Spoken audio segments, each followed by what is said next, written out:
என் கட்சி காங்கிரஸ் கட்சி வாங்கின 10 சீட்டில் எங்கேயாவது ஒன்று கொடுத்துருக்கலாம்ல. அதை நான் யார்கிட்ட போய் சொல்கிறது? கோயிலில் போய் சொல்ல முடியும்?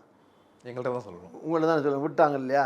ஸோ அதை பற்றி நான் இப்போ எனக்கு வருத்தம் இருக்குது. வருத்தம் இல்லைன்னு சொல்ல முடியாது. அந்த வருத்தம் எல்லை மீறிச்சுன்னா நான் என்ன வேணாலும் பண்ணிட்டு போயிருக்கலாம்.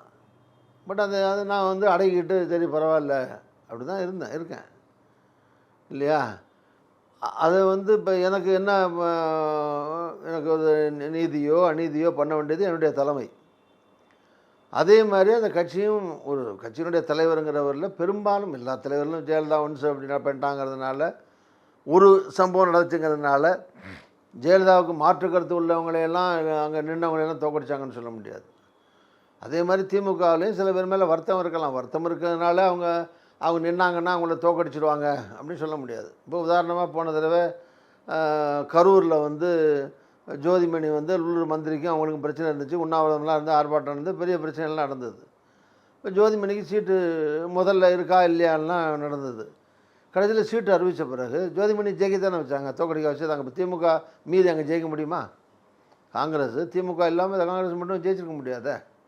இப்போ ஜோதிமணி அந்த கருத்து வேறுபாட்டை மறந்து வேலை பார்த்து ஜெயிக்க தானே வச்சாங்க. அதனால் இப்போ காங்கிரஸ் வரும்போது 1-2 இடங்களில் இந்த மாதிரி மனசாமல் இருந்தாலும் அதை பெருசுபடுத்தி தோக்கடிக்க மாட்டாங்கன்னு நம்புகிறேன்.